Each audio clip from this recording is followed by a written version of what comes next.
제가 논리적으로 하나하나 말씀드리는데 미리 말씀드립니다. 황연필은 이재명을 이순신이라 그랬고요. 그리고 윤석열 대통령 원균이라고 임진왜란 때 있었던 원균을 그죠? 윤석열 대통령이라 그랬고 이순신의 버금간 뭐 이렇게 비유하기를 그랬습니다. 이재명이가 이순신이다 비유하자면 그렇게 보도했던 걸로 유명한. 그리고 6.25 전쟁은 김일성에 의한 남침이 아니라 미국이 연출 각본 시나리오를 짠 미국이 일으킨 전쟁이다라고 그것을요 뭐 전체 맥락에서 일부가 아니고 한번 보시면은 6.25 전쟁에 대해서 어떻게 표현했는지 먼저 이 강사에 대해서 어떤 강사인지 4-3번 영상 한번 보여주시겠습니까? 이게 또 5월이 다가오니 그것들 코인팔이라는 말, 이 더러운 말을 역사는 5.18에 대해서 폭동이라고 이런 놈들이 있으면은 역사 왜곡이라고. 5.18은 전두환 독재에 맞서서 광주 시민들이 희생하고 민주화를 요구했던 그래서 그분들에 대해서 절대로 폭동 이러면 안 된다고. 당신이 역사를 해봐서? 내 맘 몇 살 알아? 어디서 감히 말이야? 스카이대에 대해서 단독 보도. 5.18은 DJ 세력과 북이 주도한 내란이다. 뭐라고요? 5.18에 대해서 제가 입장 밝힐 겁니다. 제가 지금까지 가르쳐왔던 5.18 민주화운동은 잘못된 것이었습니다. 5.18은 DJ 세력, 북한이 주도한 내란이다. 북한에서 어마어마한 실제로 북한 사람들이 내려왔고 제가 아는 사람의 아버지도 그때 북한에 내려왔던 인물이더라고요. 참담합니다. 와, 저 인간 영상을 제 유튜브에서 이렇게 틀 수밖에 없는 이게 너무 안타깝고. 야, 저는 왔다 갔다 하지 마. 다가오니 그것들 촬영하는데 왔다 갔다 해. 찾았어요?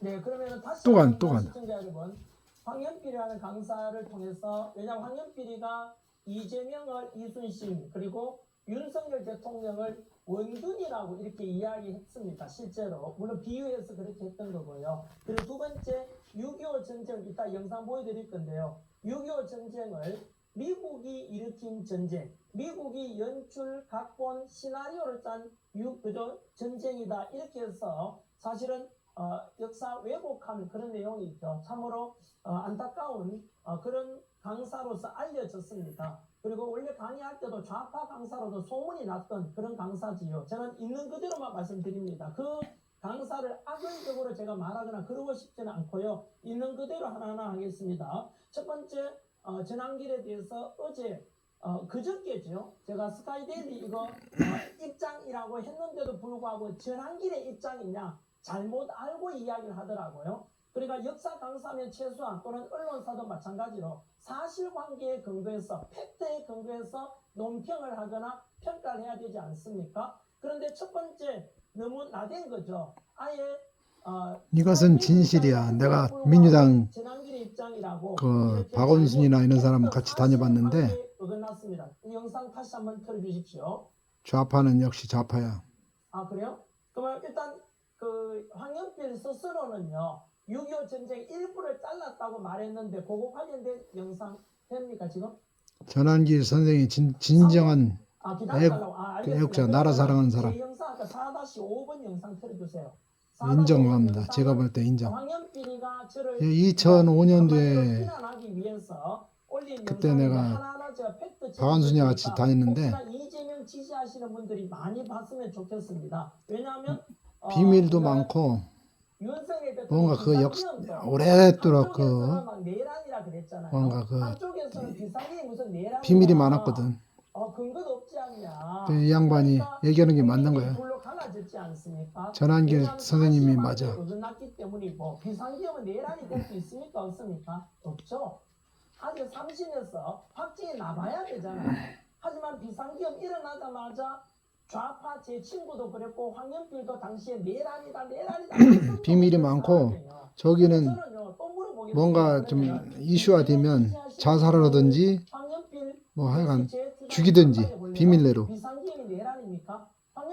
그때 당시 한 내가 내 짐작하기는 45%는 좌경화됐다 생각했어요. 국민이 그걸 모르지. 법적인 근거를 대야지요. 헌법 77조 읽어보셨습니까?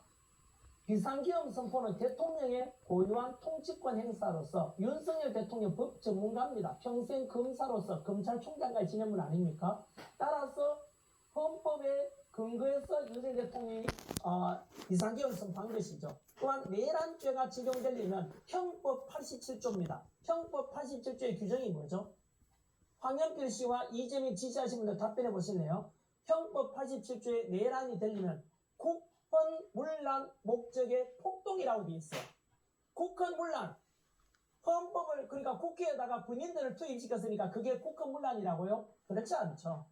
그것은 판사에 따라 보는 시각이 다를 수도 있겠지만 대다수 법조인들, 정치적이지 않은 법조인들은 국회 군인들이 갔다는 것은 대통령 통치권 비상계엄 상황이잖아요.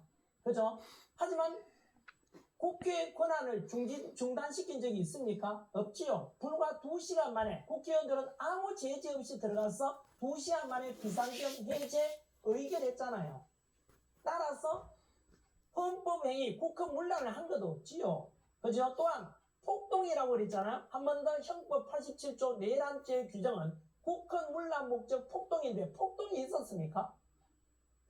군인들이 국회에 가서 창문 몇 개 깬 게 폭동이라고요? 그렇지 않죠. 저는 황현필 씨가 역사 강사니까 답변해 보실래요? 고려시대, 조선시대, 신라시대 수많은 내란 반란이 있었지만 그 반란 내란 속에 한 명도 부상자가 없고 한 명의 사망자도 없는 그런 내란을 본 적이 있습니까? 하나라도 역사적인 사례를 가져와 보세요. 황현필 씨는 역사 강사니까 잘 알 거 아닙니까? 맞지요? 따라서 비상계엄은 내란이 될 수 있다 없다? 없죠. 그런데 어떤 사람 이런 이야기 하죠. 야, 윤석열 대통령 무기징역 선고 받았지 않냐? 하지만 황현필 씨, 법 조금이라도 안다면 중학교 상식만 가졌더라도 무죄 추정의 원칙이라는 게 있습니다. 맞지요? 즉 3심에서 대법원에서 형이 확정되기 전까지는 무죄 추정의 원칙이 있죠. 따라서 윤석열 대통령 아직 1심밖에 선고되지 않았고 3심 대법원에서 확정 판결되지 않았기 때문에 무죄입니다. 맞지요? 그런데 왜 내란 우두머리를 하고 내란이라고 언론에서 보도합니까? 모든 것이 사기고 가짜죠. 황현필 씨 반박해 보십시오. 반박해 보시라니까요. 그래 따진다면 당신이 이순신이라고 비유했던 이재명은 북한에다 대북 송금 100억 갖다 줬잖아요. 이적 범죄자네요. 그렇지. 대장동 사건으로 좌파들 생각하는 데 가면 통이라면서요. 대장동 사건에. 그러면 이재명은 당연히 이적 범죄자고 간첩이고 여적죄가 해당되지 않습니까? 북한에 돈 갖다 줬으니까. 좌파들은 덮어쓰는 데는 뭐가 있어. 대장동 몸통이잖아요. 맞죠? 하지만 당신이 이 윤석열 대통령 내란 우두머리라고 했다면 그 저 위에다가 이재명을 똑같이 달아본다면 이재명 역시 범죄자잖아요. 여적 범죄, 이적 범죄자야. 하지만 그렇게 부르면 안 된다고? 왜? 저 역시 그렇게 부르지 않죠. 이유는 간단합니다. 이재명 역시 아직은 재판 중에 있고 3심으로 확정되지 않았기 때문에 제가 여적 범죄자, 이적 범죄자라 부르지 않잖아요. 따라서 윤석열 대통령 또한 아직은 1심밖에 선고되지 않았기 때문에 내란 우두머리라 말하면 됩니까? 안 됩니까? 안 되지만 황현필을 비롯해서 수많은 이재명 지지자들은 또 좌파 언론들은